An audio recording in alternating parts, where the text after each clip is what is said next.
We're having a blast, huh? Did you get the big red chain? No. Oh, you're gonna need the big red chain.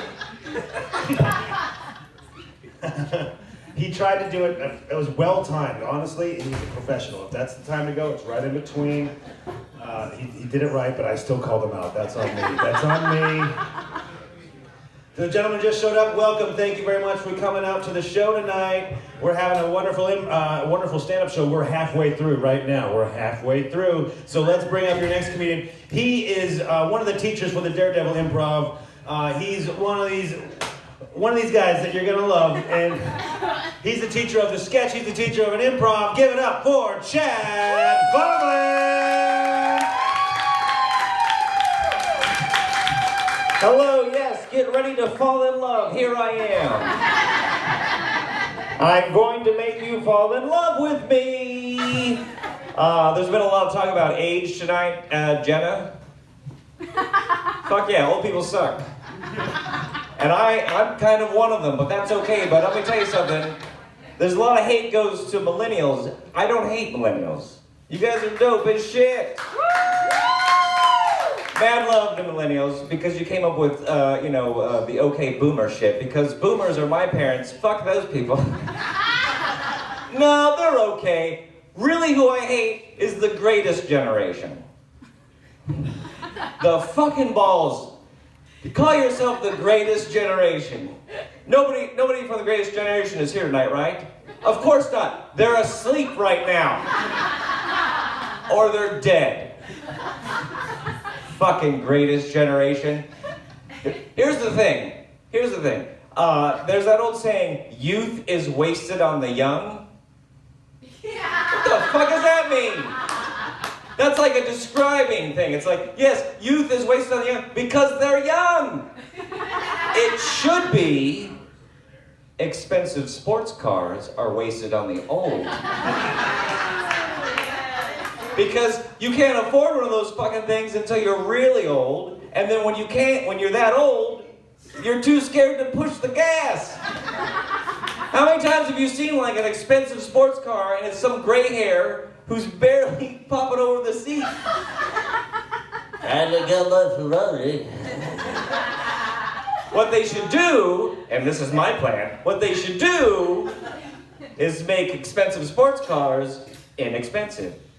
That wonderful Bugatti, $12,000. A Ferrari, $6,000. Why not? Then all you young people get those fancy sports cars, and hey, here's the special thing about it now, helps with the population control. Because a lot of people were wrapping themselves around telephone poles. And then hey, guess what? No more old people. Did it.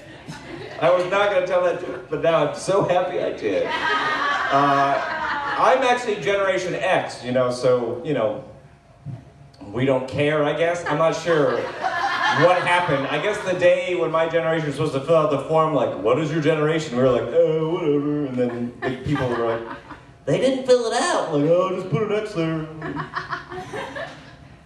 Way to go, guys. When I graduated high school, our class song was Our Beds Are Burning by Midnight Fire. No shit. We were cool. Here we go. Jokes. Actually, I've been thinking a lot about like old sayings. I think that they suck for the most part because they're made by old people, which goes back to my point earlier where old people suck. But there's like there's a lot of these old sayings. So I decided I'm gonna improve them. So there's the one where it's like, oh, he wouldn't hurt a fly. Well, it sounds like he's a pretty shitty person. Ineffective, really. I mean, can't even swat a fly. I mean, that guy gets it. People who live in glass houses shouldn't throw stones. Okay, well maybe people who build themselves a glass fucking house should go to a mental hospital. How do they even get that through code? Is everything glass? Like the doorknob, the fixtures? Look, this is new material, and I don't care if you don't laugh. I don't do this for you, I do this for me. I have been doing this for 20 years without laughter. It's okay if you don't want to laugh at me. It's fine. I've come to terms with it. On my headstone it will say, he never got a laugh, but fuck it, who cares, right? He did it anyway. We'll cross that bridge when we come to it. Well, duh. Fucking stupid. Here's my favorite one. The early bird catches the worm. Oh yeah? Well, you know what? The worm that sleeps in doesn't get eaten. There you go. If you want to be lazy with your life, do it. Is what I'm saying there. A rolling stone gathers no moss. Unless you keep it in your house. That's all I got for that one. It's just like, I don't know. I mean, the Rolling Stones. They're like a rock band, right? They're old, whatever. Are they still touring?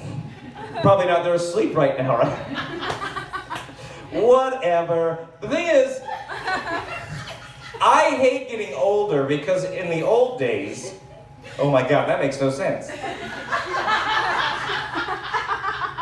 20 years ago, I could come to a comedy show like this, get no laughs like I'm doing right now, bomb. Everything was fine. Back then, I'd be like, oh, I hurt myself. I'd go to the bar and then just drink my sorrows away, and then I'd wake up at 6:30 in the morning and go to work and be like, everything's fine. But tonight, I've had 2 beers already, which means, fuck, I'm hungover tomorrow. Thank you, Rob. I don't need the count. Rob told me I've had 3 beers. I'm sipping on the 3rd one, Rob. Tip your bartender, nothing, because he's a jerk. Just kidding. I love Rob, he's great. And I can have 3, I'll be fine, don't worry. My wife's over there, she'll let me know when it's time to stop. She won't, she can't control me. I'm too wild. I told her that when we got married. I was like, I'm a wild stallion, you can't tame me. As I fell asleep at 8 o'clock at night, whoa. Do you guys miss the mandatory shutdown? I do, I miss it. Because I love doing nothing. Like, I think of all the things in the world, my favorite thing to do is nothing. Like if I could sit on a couch and do nothing all day, sign me up. You know, like when the mandatory shutdown happened, I would, yes! Thank God I could do nothing! My wife would say, let's go to the beach. I'd be like, sorry, honey. COVID, I gotta sit here on the couch. My mother-in-law would come over and say, don't you think you need to get a job? I'd say, sorry, honey. COVID. Gotta sit here on the couch and watch old episodes of Night Court. The only time I ever went out during quarantine, during the mandatory shutdown, was the one place. And when I'd get there, the guy at the liquor store would always say the same thing to me. Back again? And I'd say, hey, COVID! Yes, I bought a bottle of whiskey yesterday, and I need one today. Thank you very much. That's not the end. I realized that sounded like, I was like, thank you very much, bye. No, there's more. Okay, where are we at, Steve? You're at 8:20. Oh, okay. I could tell a real story or I could tell a dirty joke. What do you guys want to hear? Real story. Real story. A real story? All right. So I know you can't tell by looking at me, but I have gang affiliation. You see, before I moved here to Wilmington, for 20 years I lived in Los Angeles, and for 6 of those years I lived in a neighborhood in Hollywood, right next to Paramount Studios. I know. autographs after the show. It was a shitty neighborhood. It was run by a gang, and I knew what they were doing because I'd come out of my apartment, my shitty apartment, and I'd see them on the corners, and I was like, I've seen The Wire, I know what's going on. I'm white. And I figured I was poor. I couldn't afford any place else, so I lived in this shitty apartment in this shitty neighborhood, and there was guys. They were Latino gentlemen, very scary. They had neck tattoos and face tattoos, and I figured I'll go my way, they'll go their way, and everything will be fine. And this went on for about a year, and then one day I was walking out of my apartment, and I was going to my car to go to work, and I couldn't help it, but I got to pass by a few of these gentlemen selling drugs. And as I walked by, one of them made eye contact with me and said, "Hey, what's up, Harry Potter?" And I thought to myself, that's odd. Never been called that before, but okay, that's fine. Sure. He's like, I guess they're just making fun of me, whatever. This continued for the next 5 years. Living in that neighborhood, whenever I'd pass by these gentlemen, they'd be like, "What's up, Harry Potter? How you doing?" And I apologize for the accent. I know that we're in PC times, but that is, I respect these gentlemen, and I want them to, I'm a storyteller, and I want to accurately tell the story. So if you're offended by this accent, please know that I do it because I love these gentlemen, and I'll tell you why. Because things would go by, like I saw a drive-by once. I was walking in my neighborhood to 7-Eleven to get lunch or dinner because, like I said, I was poor. And I survived on bags of Cheetos. It was ridiculous. But I saw a drive-by once. I walked by, and there was a guy down the street, and all of a sudden, this truck pulled up, slowed down. I was like, pop, pop, pop, pop, and the guy got shot. And the truck drives by, hits every car on the right next to me, as standing on the sidewalk, drives away. The guy gets up and kind of crawls himself into an alleyway, and I was like, okay, that happened. Off to 7-Eleven. The cops showed up. I mean, this happened. This was for years. I lived in this neighborhood, and there'd be occurrences where I'd come home and the patrol cars would be all over the place. And I'd walk into my apartment, and there'd be 12 of these guys in my hallway right next to my apartment. And they'd be like, "Hey, what's up, Harry Potter?" Like, "Hi, gentlemen," and "Hello," and they'd say "Hey, are there popo out there still, man?" I was like, "Yeah, no, they're still out there." Like, "Okay, that's cool, man. It's okay we stay in the hallway?" And I was like, "Yeah, that's fine, cool. That's fine. You guys just hang out here." Years later, I found out that a good friend of mine, Jonah, he lived in the neighborhood too. He was a big guy. He was about 230 pounds. He was 6'4". And we were out drinking one night, and he said, "Yeah, the same thing happened to me." They would say, "Hey," big man." They always say, "Hey, big man, hey, big man, how you doing, man?" And he said, "You know why they called us that?" And I said, "No, I just figured they were just making fun of me for 5 years of my life." And he said, "No, do you remember Jose at the 7-Eleven where we always went to get dinner?" And Jose was this older Hispanic guy with long hair and kind of a beard. And he was in a wheelchair. And he was always out in front of the 7-Eleven. I assumed that he was just not homeless, but just neighborhood guy, I guess.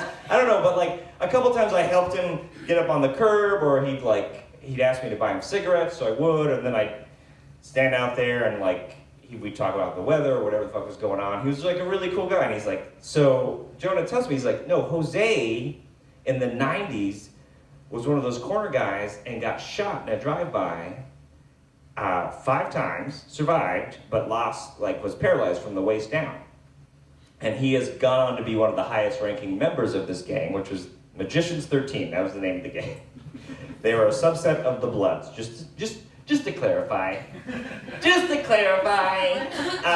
Yeah, and apparently because we were nice to him, he went and told all his underlings, because he controlled a 6-block radius where we lived.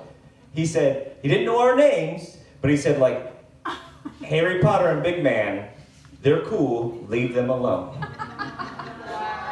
They have my protection. So I had gang protection for 6 years. And I thought they were just making fun of me. So now, whenever I watch Harry Potter, I go, I know what's really going on. Thank you very much. My name is Ted Fogland. Good night, ladies and gentlemen. Chad Fogland. Oh, I love the idea of that man walking down his hallway steps and being like, hey, Harry Potter. And he's like, oh, expel your Elmos. How amazing was it that they're called the Magicians 13 too? Right, Magicians? Yeah, Magicians 13. Not the Wizards? M13, which was confusing because, MS 13. Yeah, exactly. Scoliosis.